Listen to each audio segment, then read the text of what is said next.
102페이지에서 보면은 고린도전서 2장 7절에 하나님의 지혜가 있는데, 그렇죠? 거기 하나님께서 우리의 영광을 위해서, 우리 영광이라는 게 아시겠죠? 이제 영광이라는 게 이게 굉장히 중요한데, 오전에도 잠깐 설명드렸는데, 영광이란 말이 성경에 엄청 많이 나옵니다. 요한복음에 더 많이 나오고, 그 영광이라는 게 오늘 이렇게 보니까 영광, 하나님의 영광도 있고 예수님의 영광도 있고 또 우리의 영광도 있단 말이에요. 네. 하나님의 영광 그럴 때는, 예수님의 영광 그럴 때는 뭐 여러 가지로 해석이 되는 거지만, 그래서 이제 굉장히 영광이 추상적인 단어예요. 신학적인 단어이기 때문에 이걸 잘 이렇게 해석하지 않으면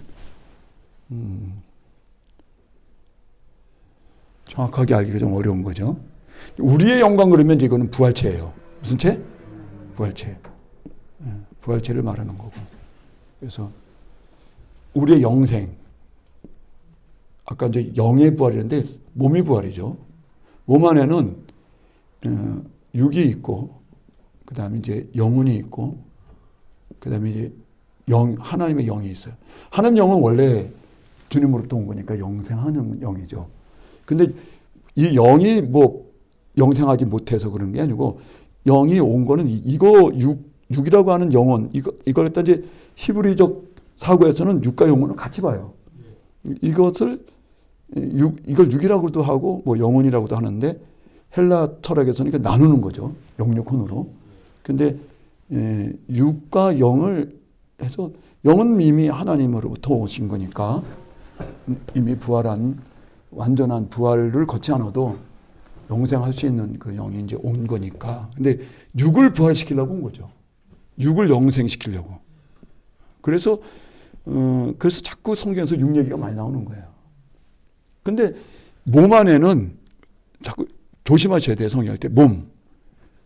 육의 몸이 있은즉 영의 몸도 있다는. 육이 다스리는 몸도 있는데 영이 다스리는 몸도 있다. 그 뜻이에요. 고린도서 15장에 부활 얘기하면서 처음에는 아담이요, 그 다음에 우리가 둘째 아담인데, 첫 번째 아담을 거쳐서 육으로 나면 둘째 아담인 예수 그리스도를 통해서 영으로 난다. 그래서 육이 다스리는 몸, 근데 영이 다스리는 몸 다른 거죠. 근데 우리는 이제 영의 몸으로 나는 거다. 그래서 먼저는 육의 몸으로 오고 그 다음에 영의 몸으로 오게 돼 있었다. 바울이 창조 섭리를 얘기하면서. 근데 그 영의 몸이 우리에게 왔다. 이건 하늘에 속한 생명이다. 이거는 땅에 속한 생명이다. 고린도서 15장에 이제 그렇게 해서 끝나요. 그래서 이제 우리는 하늘에 속한 이 생명을 입고 이걸 영의 몸이란데, 영이 다스리는 몸, 영이 들어와 있는 몸, 여기 육이 있는 몸, 그런 거죠. 몸이라는 거는 이게 다 육과 영혼과 영을 합쳐서 이거 몸이라는 거예요. 근데 육의 몸은 영이 없었죠. 그렇죠? 육과 영혼만 있었지. 근데 영이 들어와서 영의 몸이 된 거지.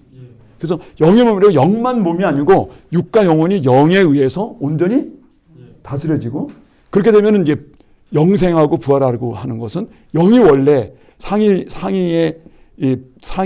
생명이기 때문에, 상위 생명은 하위에 있는 생명을 다 다시 재생시킬 수가 있고 만들 수가 있게끔 원리가 되어 있는 거니까.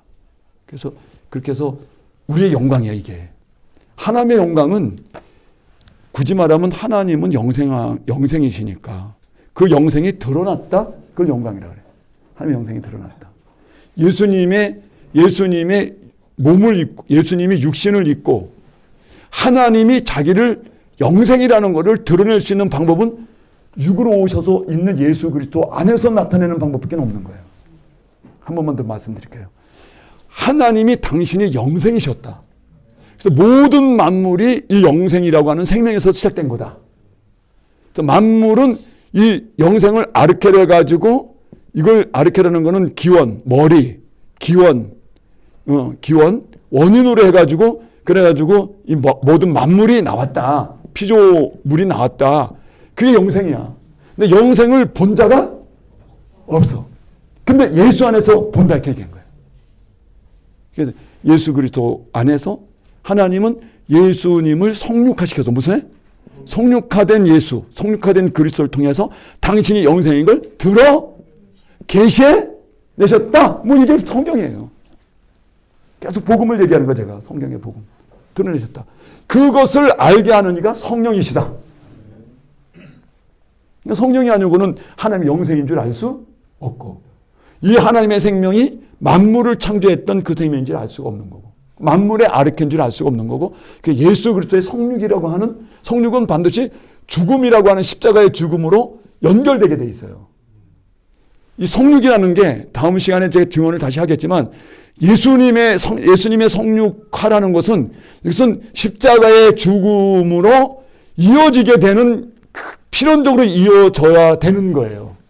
그래서 굳이 말하면 십자가의 죽음으로 필연적으로 이어지게끔 하려고 성육이 오신 거예요. 그래서 이 죽음을 통해서 하나님이 영광을 받으셔요. 예수님도 다시 부활의 생명을 다시 받으시기 때문에 영광이 되는 거고요. 그리고 이 영광은 성령을 통해서 우리들에게도 영광스럽게 한단 말이에요. 뭐 이런 얘기예요. 그래서 이제 이런 정도 말씀을 증언하고 요거는 뭐 시간론과 지금 직접적 관련된 건 아니지만 지금 고린도전서 지금 2장 7절에서 하나님의 지혜는 우리의 영광을 위해서 이렇게 되니까. 네? 이 지혜가 창세 전부터 미리 뭐 한 거다? 예정돼. 베드로전서 1장 20절에 보면 천세 전부터 미리 알리신 것인데 이 마지막 때에 우리 영생의 영광을 위해서 우리의 영광을 위해서 예수 그리스도를 통해서 나타내셨다 이렇게 말해요. 같은 말이에요. 베드로에서도 말하고 고린도서도 말하고 베드로 사도 계열이나 바울 계열에서 동일하게 고백을 하고 있다는 거예요. 이게. 그러니까 이걸 보면은 초대교회 때 서로 신앙 고백을 서로 동일하게 계속 하고 있었어요.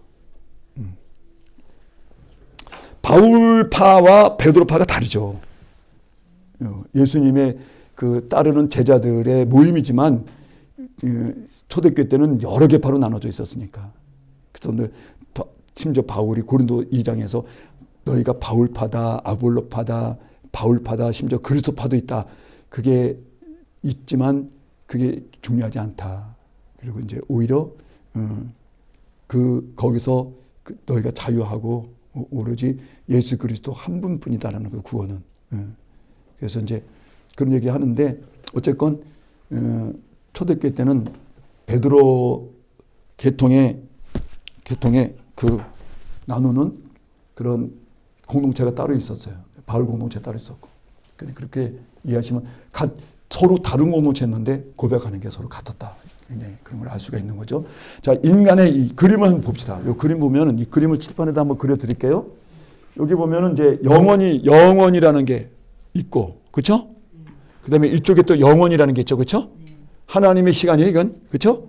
하나님의 시간, 영원이라는 게 있는데 이 시간이 진행되고 있어요. 진행되고 있는데 어느 시점에 하나님이 창조를 하시고 그다음에 정말로 예정해 놓으셨어, 예? 예정해 주셨어. 요 안에 그렇죠. 성육화라는 게 성육이라는 게 들어와요. 이것은 창세 때부터 요거 갖다가 이제 제가 여기다 현세대라 써놨어. 그림을 보면 요 현세대로 써 있죠. 현세대. 우리가 사진을 안 찍게 되잖아. 성경 지금 성경이 아니고 그 시간론 책에 그림이 있으니까 103페이지에 그러니까 현세대. 요 현세대를 다른 말로 악한 세대라 그래. 무슨 세대? 악한 세대. 악한 세대, 현세대, 악한 세대. 공중권 세대하고는 마귀가 하늘에서 내쫓겨가지고 이 권세를 잡고 있는 아이온의 세대다 이거야. 근데 예수님께서 여기서도 오셔도 되는 거지만 여기서도 오시지만 여기서도 오는 거예요. 영원이라는 시간은 이렇게 흐르는 시간이 아니에요. 존재하고 있는 시간이지. 그래서 그러나 인간이 이해하려고 그림으로 그러니까 양쪽에서 오는 것처럼 얘기했지만 영원이라는 세계에서 온 거야. 여기서 미리 들어오셨지. 여기에 예수님께서 오신 거지. 그치? 오심. 성령도 내리심. 성령 내린. 강림이라고 그러죠. 성령 강림. 성령 내리심. 와, 이게 창세전부터 예정되어 있었다는. 창세 이전부터 예정되어 있었다. 그런 얘기죠. 그래서 창조 여기는 창조 이전의 세계, 여기는 창조 이후의 세계, 종말 이후의 세계. 여기는 창조된 이후의 세계, 창조 전의 세계, 종말 이후의 세계 이렇게 써 있어요. 하나님의 시간을 읽어봅시다. 103페이지 그림 밑에 이 시간이 영원히 지속되고 있는데 이 말이야. 근데 영혼과 영혼 사이에 뭐가 있다? 현세대가 있다. 그리고 이제 다만 하나님의 창조 이후 현 세대에 여기서 예수님이 오시는 거죠, 그렇죠? 오셔서 인간의 역사는 이때부터 예수님이 오신 때부터 십자가의 뭐 정확한 십자가 죽음의 시점이지만 그 죽음의 시점과 오심의 시점에서부터 바로 중첩돼 있어.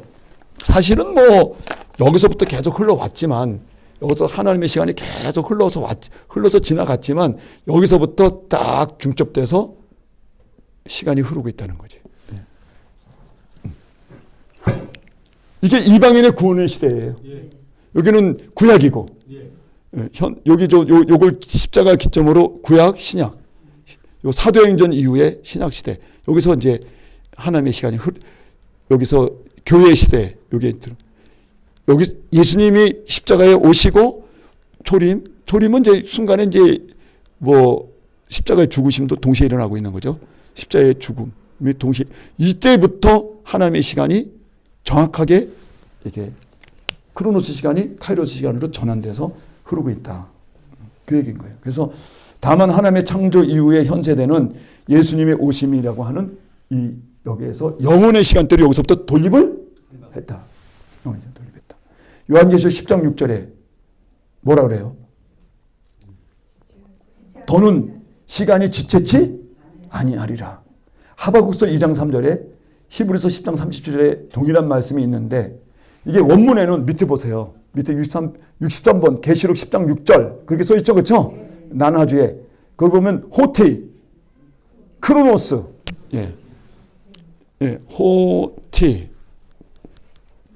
크로노스 그 다음에 영어로 우리말로 저기 우케티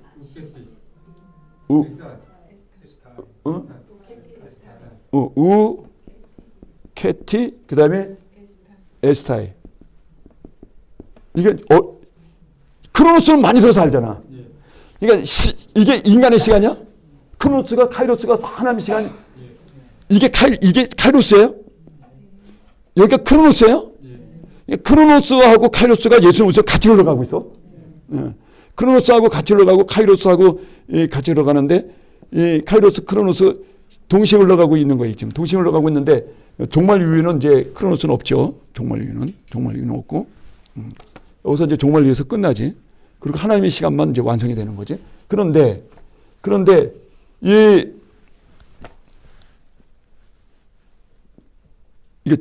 여기가 종말이지. 그러니까 이제 여기가 신약 시대야. 무슨 시대? 신약 시대. 그런데 크로노스는 인간의 시간이잖아. 인간의 시간이 우케티는 네버야. 네버. 결코 있지 않아. 에티. 이즈지. 이즈. 그지만 네버가 없으면 낫이 되죠. 그러니까 시간이 the time이 무슨 타임? 히스토리. of history. 역사의 시간이 is not. 있지 않다. 원문은 그렇게 돼 있어요. 지체치? 아이씨. 봐요. 연기되었다 그 뜻이 아니에요. 이게 우리나라 번역이 좀 이상하게 됐는데 원문에는 연기됐다는 게 아니고 시간이 없다. 크로노스 시간이 더 이상 있지 않는다. 그래서 하박국한테 예수님이 오시고 요 시간이 들어오면 요 시점이 오면 정확히 요 시점을 말하는 거야. 요 시점을 천사들도 알고 싶어 했다는 거야. 여기서부터 한일회가 되는 거잖아요. 그렇죠? 한일회가 시작되는 건데 요 시점에서부터 하나님의 시간이 영생의 시간대가 들어와 있는 거야. 네? 예? 영생의 시간대가 들어와 있는데 이 영생의 시간대가 들어와 있는 요 시점에서 크로노스 시간은 더 이상 있지 않는 거야. 하나님 보실 때는 그런 시간이 더 이상 있지 않아. 그래서 요한계시록 10장 6절에 하나님의 시간이 더 이상 있지 않을 것이다. 하박국에도 위로해 놓은 거야. 너가 그렇게 고민하지만 이제 인간의 시간이 어느 날 없어진다. 네? 넘기세요. 히브리서 10장 37절 마지막 읽어봅시다. 자, 성경을 한번 다 열어보세요. 자기 성경을 열어보세요. 성경에 뭐라 그랬는데 지금 이 얘기를 하나. 이 얘기를 여기다 써놨나. 10장 37절 누가 큰 소리로 한번 읽어주시면 감사하겠습니다. 잠시 잠깐 후면 오시리가 오시리니 지체하지 아니하시리라. 예수님이 오신다는 거야. 잠시 잠깐 재림하신다는 거지. 그러면 시간이 시간이 뭐라고? 그게 원문에는 지체하지 않고 이렇게 돼 있다니까. 시간이 더 이상 있지? 인간의 시간은 더 이상 있지 않게 된다. 이 카이로스 시간이 더 이상 있지 않는다. 영생의 시간. 여기 이미 왔지. 예수님 재림 때. 근데 재림 때 가서 더 완전하게 이 시간은 없어진다는 거예요. 그리고 하나님의 시간만 남는다는 거예요. 그래서 그 얘기인 거예요. 그래서 히브리 10장 31절에 뭐냐면 잠시 후에 오실 이가 온다는 거야. 얼마 시간이 안 걸린다는 거야. 그때는 크로노스 시간이 더 이상 있지? 인간의 역사가 더 이상 있지 않게 됩니다. 그래서 오직 의인된 자는 믿음으로 삽니다. 이렇게 말한 거야. 그래서 오직 의인은 믿음으로 사는 겁니다. 믿음 생활에 세상의 핍박에 있지만 물러서지 마세요. 그렇게 히브리서에 써 있어요. 나나주에 보세요. 나나주에 보면 히브리 10장 37절에 보면 같은 이 말씀을 에티까르, 미크론, 호손 그리고 호에르코마이 그 다음에 에케, 그게 당도한다는 얘기인데 그 오실 분이 에르코메노스 호가 붙었으니까 분사니까 독립적인 용법으로 사람이 돼. 오실 분이 에르코마이의 미래형이야. 그가 오실 것이다. 그리고 그가 오시게 되면 뭐가 있다? 크로노스. 더 이상 시간이 없다. 크로노스가 없다. 낫. 없어. 낫 크로노스. 아주 조금만 있으면 곧 오시는 그분이 당도할 것이며 지쳤지 않을 것이다. 근데 가로해 놓고 또는 크로노스 시간 다시는 없을 것이라고 말한다. 달력의 시간은 이제 더 이상 있지 않는 거죠. 그래서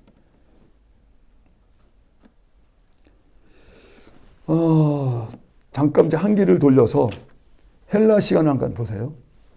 잠깐 여기서 요 정도 멈추고 헬라 시간은 쭉 읽어봅시다. 헬라 시간은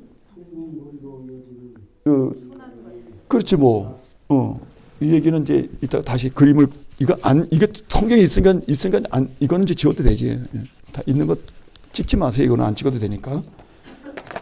여기 보면은 헬라 시간은 여기서 일로 건너가는 거거든. 건너가. 근데 건너가는데 형체가 없어. 어떻게 가? 뭘로 가? 비행기로 가? 배로 가? 막연해. 그러니까 마음으로 간다 그래. 뭐라고? 그게 관념이라는 거야. 관념으로 간다. 관념은 내가 조상의 떡이라고 했잖아. 그림 속에 있는 조상의 떡. 먹어도 배가 부르지 않아. 그냥 관념으로 먹는 거지. 마음으로 먹는 거지. 그러니까 플라톤의 철학은 이 현 세대에서 내세라고 하는 대로 또 이 자연 세계 인간의 역사 시간에서 인간의 시간 속에서 영원이라고 하는 시간으로 어떻게 옮겨가냐 이거야. 그러니까는 관념으로 간다. 그래서 이제 관념론이라는 게 발달하는 거예요. 관념론. 그렇다면 이게 구원이라면 한번 생각해 보세요. 플라톤의 구원론은 뭐야? 관념에 대해서 알아야 될 거 아니야. 그렇죠? 그러니까 이걸 형이상학이라 그래. 형이상학. 철학. 철학으로 가는 거지. 관념 철학으로. 절대가 있다. 절대 세계가 있다. 그러니까 이 절대 세계에 있는 유한 세계에서는 이 절대 세계를 바라보면서 이 절대 세계를 계속 여기서 본질이라 그러는데 본질, 이 절대 세계를 파헤치는 걸 본질이라 그래. 이 본질을 계속 본질에 대한 지식을 계속 쌓아서 마음으로 가보자 이거야. 인간은 죽지 않고 영생할 거다 이렇게 마음으로 가보자 이거야. 관념의 본질을 통해서. 그래서 본질 철학, 본성 철학 그렇게 말을 하는 거예요. 관념 철학. 관념으로 가는 거예요. 그걸 이렇게 써놓은 거야. 순환 과정에서 현 시대와 이 시대를 이렇게 연결 과정에 정확한 연결 과정 옮겨가는 거지 연결되는 과정이 없다. 벌써 첫 번째 패러그래프 중간을 읽었어요. 그래서 읽었어요. 그래서 현재와 다음에 오는 미래에 대해서 책임지는 이게 막연히 가니까 인간이 이거에 대해서 책임질 것이 없는 거지. 그렇죠? 관념에다 또 맡기면 되는 거지. 그렇지? 그러니까 인간이 구체적으로 인격적인 책임을 갖고 있지 않다. 그렇죠? 책임을 갖고 그래서 도덕성이 기독교인보다 떨어질 수밖에 없어요. 기독교는 이것을 정확하게 인간이 이제 책임지고 가거든요. 근데 그래서 이제 인격적인 책임을 짓지 않는다. 왜 미리 이제 말씀드리지만 이제 성육화라는 거 배우셨잖아요. 좀 전에. 그렇죠? 예수님의 성육화가 인간의 역사가 영생으로 완성되고 인간의 역사가 영생으로 완성되고 시간이 영원으로 완성되는 데에 예수님의 성육화라는 이 도식이 들어와야지 인간의 역사는 완결이 된다며. 그렇죠? 그런데 놀랍게도 하나님이 역사 쪽에 들어왔어요. 그리고 성육화가 된 거예요. 그 때문에 하나님이 역사 쪽에 들어와서 하늘의 오른편에 우편에 앉아 계시지 않았으면 큰일 날 뻔했다. 뭐냐, 우편에 앉았다 있던 거는 막연하게 우쪽에 앉았다 그게 아니고 계속 역사 안에 성령을 대신해서 뭐야? 이제는 예수님이 안 오셔. 성령을 대리자로 보내. 그래서 성령을 대리자로 보내서 영의 형태로 이 세계를 하나님과 예수님이 지배를 하신다 이 말이야. 이해됐어요? 그러니까 성령의 모습으로 삼위가 일체니까 성령의 일체로 오셔가지고 성령에 맡겨놓으신 거야. 그래서 우편에 앉아서 하겠다는 것은 다른 말로 성령에게 당신이 할 남은 일을 맡겨놨다는 거야. 네? 그리고 이 성령이 마지막 중요한 얘기예요. 성령이 역사 속에서 남은 역사를 계속 책임지고 가셔. 책임지고 가는 도중에 구원받은 자들을 교회로 부르셔. 여기서 교회라는 게 탄생돼요. 그래서 교회라는 게 하나님이 다시 내 아버지 되신 하나님이 나의 구주 되신 예수님이 성령으로 성령이 대신해서 내려와 갖고 땅의 일을 해? 역사 속에서 일을 하겠냐고. 그러니까 이 성령으로 거듭난 구원받은 하나님의 자녀가 있어요. 이 하나님 백성이라는데 이 백성을 묶어서 교회라 그래. 교회가 내 아버지가 이 길을 걸어가니 같이 걸어갈 수밖에 없도록 초청이 되는 거야. 그걸 부름받았다 그래. 교회가 하나님께로 부름받았다. 어디로 부름받았다? 천국으로 가도록 부름받았다. 너 역사에 동참하도록 부름을 받았다라는 얘기예요. 교회론을 정확히 전달해줘야 돼요. 에클레시아가 부름받은 교회라는데 부름받았다는 게 천국 가도록 부름받았다는 말도 되지만 그거는 그 다음 차례고 직접적으로는 하나님이 역사 쪽에 내려와서 성령을 통해서 대신 걸어가고 계시니까 아니 아버지가 역사를 가지고 걸어가니 나도 자녀인데 같이 가야지. 그래서 필연적으로 교회는 필연적으로 하나님의 백성은 땅에서 걸어가도록 남은 고난을 내 몸에 채운다고 하는 교회론이 나오는 거예요. 바울의 교회론이. 그래서 예수 그리스도의 남은 사역, 무슨 사역? 성령을 통해서 일어나가는 몸의 구속, 이방인의 구원, 예? 온 이스라엘 군악에서 계속에다가 사람의 몸에다가 성령을 넣으셔서 육과 몸이 싸우게 만드는 예수님의 남은 사역이 있잖아. 그건 남은 고난이라고 그래. 예수님의 남은 고난을 내 몸에 내가 채운다. 예수님의 성육은 인간의 역사가 완성되기 위해서 필연적으로 들어와야 되는데 이 과정에서 교회가 부름을 받아요. 어디로? 성령과 같이 걸어가도록 역사 안에서 걸어가도록 초대가 돼요. 그래서 교회는 필히 하나님과 예수님이 땅에 내려서 또 일을 하고 계시니까 왜? 마저 구원을 완성시키기 위해서 이방인의 구원이 찰 때까지 가신단 말이야. 그 사역의 선교적 부름을 그래서 선교학이라는 게 나오는 거예요. 여기서 선교적 부름을 받게 되는 거예요. 그래서 여기서 이제 선교학이라는 것도 나오고 전도학이 나오는 거예요. 교회가 여기에 부름을. 그래서 교회는 예수의 남은 고난을 자기 육체에 복음서에서는 자기 십자가를 지고 나를 쫓게 될 거다라는 거예요. 성령이 오면. 이 고난을 통과해서 우리도 결국 완성에 이르는 거기 때문에 참 이게 비밀이야. 어째 이 비밀을 어째 하면 좋아. 어때 목사님 몇 분 계시는데 목사님 오후에 몇 분 다 가고 목사님 서너 분만 남아있는데 목사님들은 성경과 신학에 많이 그래도 읽고 이게 몸에 배는 거잖아요. 제가 지금 바르게 증언하고 있는 거예요? 예, 맞습니다. 예. 그런 거예요. 그래서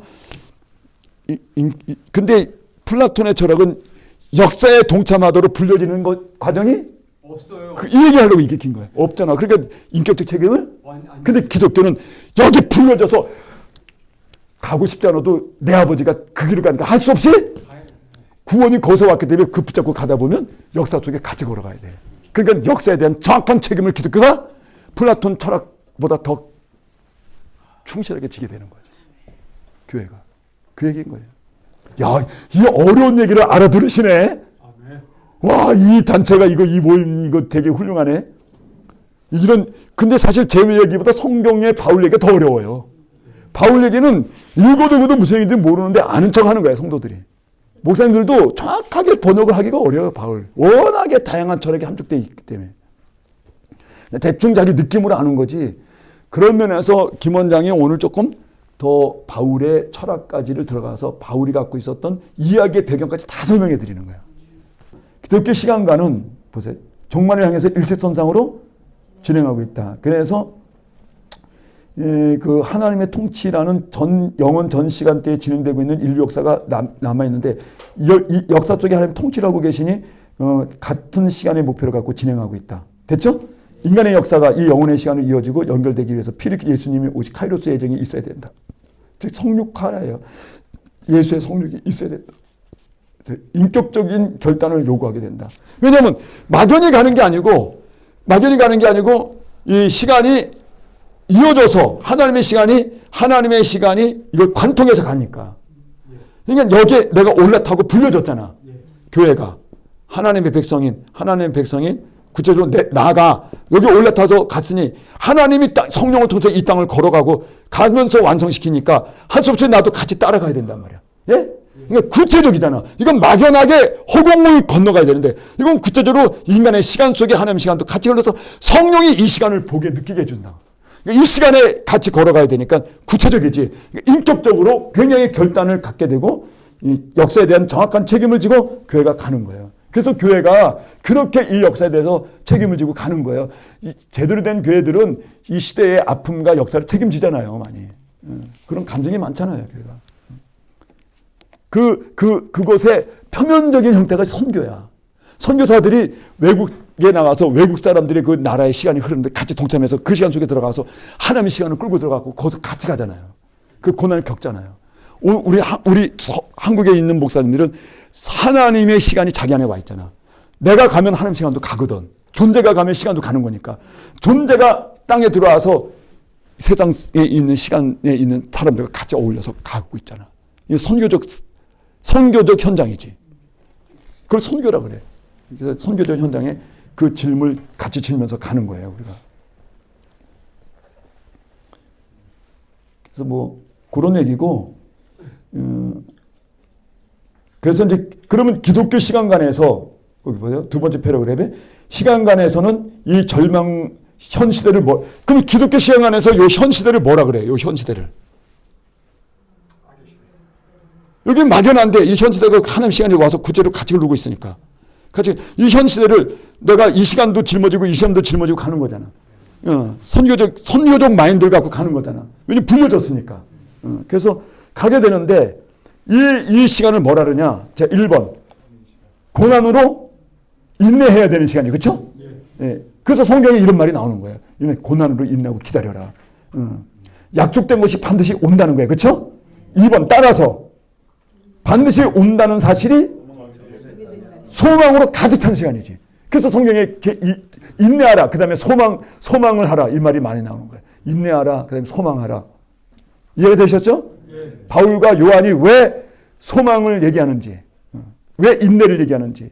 그 다음에 3번에 이러한 시간간에서는 인간의 운명은 비록 역경이 있더라도 역사가 적극적으로 관련돼서 동참할 수밖에 없게 되니까 우리가 동참해서 하나의 같이 가는 과정이 됐다. 4. 그래서 역사 자체가 자기 값을 지불하고 완성되어서 영원한 시간대로 역사 시간도 돌입되도록 인간도 그 목적을 향해서 같이 하나님께로 이 하나님 창조 목적을 따라 가게 된다는 거야.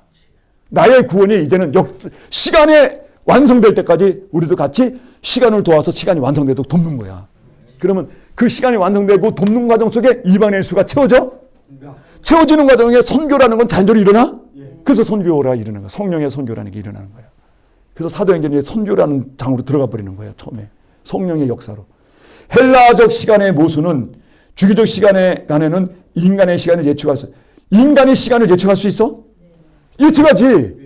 관념으로 예측하든지 아니면 돌아와서 또다시 와갖고 예측하든지 인간의 시간을 예측하게 돼서 인간이 사실은 완전하게 알지 못하지. 근데 착각이지만 예측하는. 기독교 시간관에서는 하나님이 이끌어가니까. 여기 봐요. 그 글 보면 이해력이 떨어져. 자, 이 헬라 시간이 이 시간에 다시 돌아오고 오니까. 예? 그러니까 지나가는 시간의 과거를 가지고 연구하면 미래를 알아맞힐 수? 인간이 시간의 미래를 측정할 수가 있지. 그러니까 얘네는 하나님을 의탁하거나 믿을 이유가 내가 시간을 측정하는데. 근데 기독교는 일직선이니까 이 시간이 지나면 다음 시간은 내가 알지? 왜? 하나님이 인도를 하시니까. 하나님의 시간을 인간의 시간이고 하나님의 시간에 편성돼서 가면 하나님의 시간은 하나님이 계속 시간을 이끌어 가니까 하나님이 주권을 가지고 이끌어내는 시간을 내가 알 수가 어디로 이끌어 갈지 어떻게 될지 우리 사모님의 다음 미래 자기 인생의 미래도 몰라요.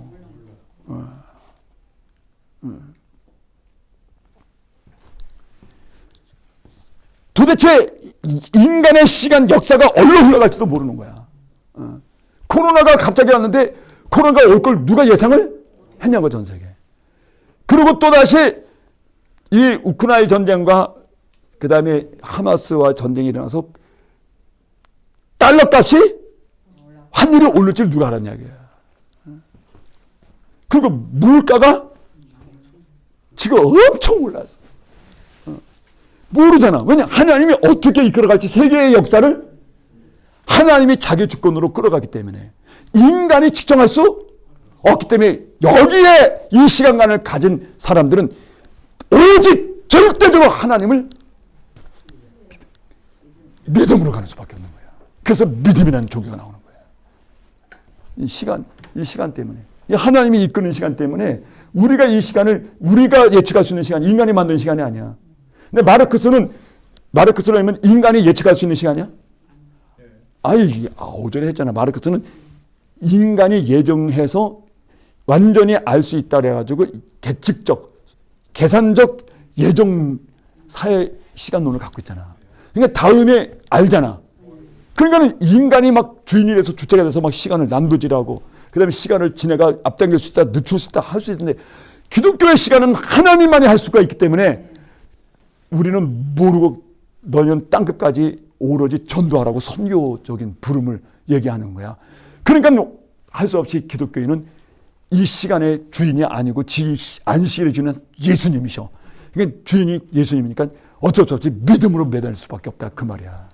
그래서 기독교는 믿음의 종교인 거예요. 절대적인 믿음으로 갈 수밖에 없는 거예요. 자, 107페이지. 그래서 이 창조와 종말로 이어져 있는 이 하나님이 주도하고 있는 이 시간은 이처럼 시간이 오고 있기 때문에 인간이 금주로 시간을 못하지. 인간은 하나님의 통치 아래서 시간에 예속되어 갖고 하나님이 시간을 완성시키는 곳에 의탁해서 가야 돼. 네? 그러니까 이 역사의 시간, 하나님의 역사의 시간론을 갖고 있는 사람들은 저절로 믿음이라고 하는 시간으로 믿음을 가지고 갈 수밖에 없다는 거예요. 아시겠습니까? 예. 그래서 헬라 시간에서는 이 시간을 인간이 예측하고 조정하기 때문에 인간의 깨나 수단이 들어갈 여지가 남아있다. 하지만 기독교 시간에서는 여지가 없어. 그렇죠? 그러니까 오로지 인간이 이걸 바꾸거나 왜곡시킬 수가 없는 시간이기 때문에 절대적으로 하나님만 믿고 따라가야 되는 거야. 그래서 기독교는 믿음으로만 가는 거야. 아멘. 요한복음 1장 1절에서 창조 이전에 시간이 미완료 상태로, 이건 굉장히 어려운 얘기인데 뭐 목사님들 관심 가져보고, 그 에이미 동사로 돼 있어. 무슨 동사로?